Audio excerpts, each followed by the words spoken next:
Hey guys, J-Man here for another comic book review, Dawn Attack number 4. Man, Frazetta, I love Frazetta. This is just, Mothman's coming out, friggin' Fire and Ice is coming out. Fire and Ice is like one of my favorite things. I can't wait for that. So yeah, hell yeah. I've been loving this series, okay? And I'm behind on Death Dealer. I'm gonna read Death Dealer. I'm on issue 4 now or something. I haven't been reviewing all the, did I review all the Death Dealers? I may have. You guys can let me know if I have. I don't even know anymore. Dawn Attack, though, I've been really liking it a lot. I'm going to review this using my space system: story, pacing, artistry, characters, enjoyment. Each category gets a score between 0 to 2. 2 is the best you can get in any category.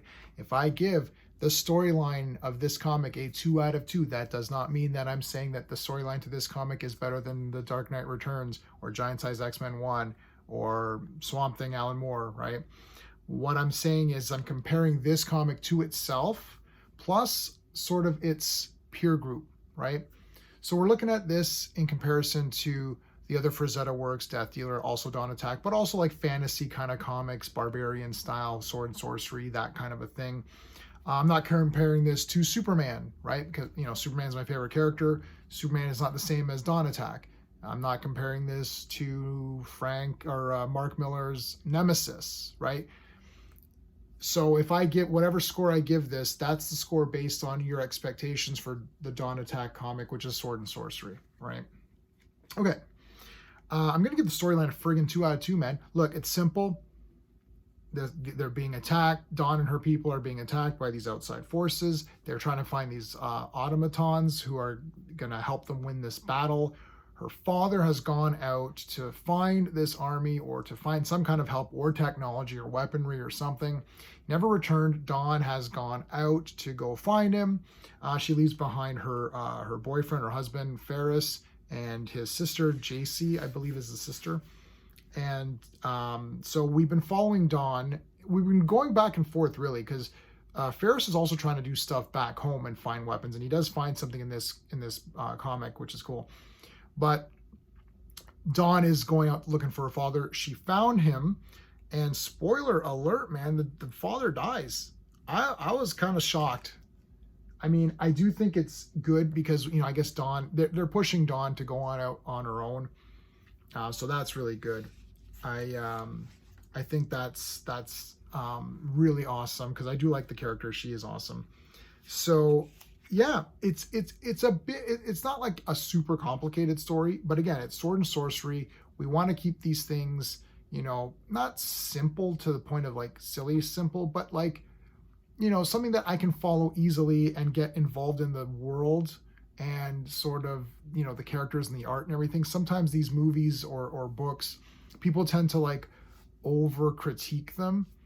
Like, oh, well, I didn't have this and that. I don't know what you're talking about. Like, it's like if you're watching Conan the Barbarian, which is my favorite film of all time and the best sword and sorcery movie ever made, while Conan's out for revenge. Like, first he's a gladiator and a thief and he's forced to fight and all that. Then he gets free. He's like, well, I'm going to go take out Thulsa Doom. That's it. I know that movie is told through like song and like the music and the fights and just the physicality of the role. And, you know, there's poetry in it and there's a love story. It's not really about, you know, the usual suspects or something where it's like some complicated plot that needs to be unraveled. This comic is, it's not basic. It's what the genre is, which is why I'm giving it a 2 out of 2. Pacing, I'm also going to give it a 2 out of 2. You know, there's a lot of back and forth. You could ding it possibly for pacing a little bit. There's not really any fights in this. I would have expected more fights. There's a little bit of killing, like, you know, they kill some of these like guards or whatever. So that's cool. There isn't as much action. So I would typically give this a 1.5 out of 2. And in fact, you know what, maybe I will go to 1.5. Yeah, there really needed to be a bit more action in this kind of a thing, especially when you got like covers like this, right? and this doesn't really happen. But there should have been a bit more action. But really, the story, I was involved in it so much that it didn't matter. I didn't feel that it was long. But I guess, yeah, I really should have had a bit more action thinking about it back then. Wow, this is so awesome. Check this out.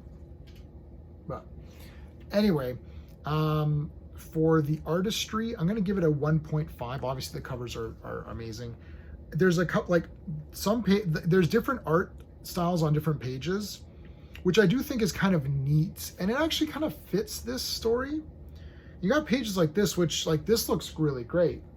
But I don't like her face here.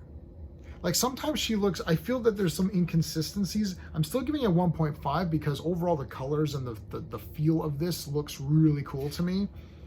And like, you know, this is all great. Like there's some great pages here. It's a bit panely, but you know what? It is what it is. I'm not too tense. Like this, all these pages here are really nice. Just sometimes with Dawn's face, like see her face looks completely good. Except for this panel, but like this page, Dawn really looks nice. Like there's some nice, right? And then here she looks, the one I was covering, she looks a little bit weird there. So I'm not sure, like her face wise. So I just a little bit of inconsistencies, but well, I'm really close to giving it a perfect score, but I'm going to stick with my 1.5. And see, even her, JC, her looks a little weird. It's almost a little bit, I don't want to say it's AI art, but it's got a little bit of that. Sometimes when you do those AI art pictures, like an ear comes out weird or a hand comes out weird. It's just a little, but like look at it, like she looks great here. Dawn looks great there. So yeah, just slight, it's still amazing. But yeah. So for characters, I'm going to give it a 2 out of 2. Man, Dawn's awesome. I really like Ferris. That guy's pretty badass. He finds this horn here. And then he's just like, you know what, man, we just got to blow this horn because I know it's important. I won't tell you what happens when they do it. So I like him. I like the sister. She's great too. We haven't gotten a handle on the villains yet. There really hasn't been a strong villain presence yet. I don't know if that's coming. So normally I would, again, ding the comic for that. But I'm really pumped up for these three and their stories. So I can't. I was going to give it a little bit less, but I just can't. And for the enjoyment factor for me personally, which is just enjoyment is a personal thing, I really like this. So I'm giving it a 2 out of 2. I'm going to give this a final score of 9 out of 10. I was almost at a 9.5 there, but I did ding it a little bit. But man, pretty awesome. 9 or 10, it means that you should be buying this comic if you're into sword and sorcery. So again, we're comparing this to sword and sorcery stuff. So if you like sword and sorcery, why are you not getting this? There's no excuse. If you like sword and sorcery and you're not buying X-Men, all right, then I understand that, you know. Now, if you love mutants and you love X-Men, then you might not be buying X-Men because it's not really all that great right now. But if you like Superman, for example, you should be checking out the latest few issues of Superman. Lost was picked up big time in the 3rd issue. That Jonathan Kent even wasn't that bad. Action's not that bad, at least the first story. And Superman, Superboy, and Superman Lost. That's great Superman content right there. You should be grabbing those if you're a Superman fan. If you're a Batman fan, you might not be getting those Superman things. That's how we review this, okay? So that's how we do it. All right, guys. Well, that's going to end it off there. 9.5 out of 10. I really enjoyed it. Let me know your thoughts on Dawn Attack. Until next time.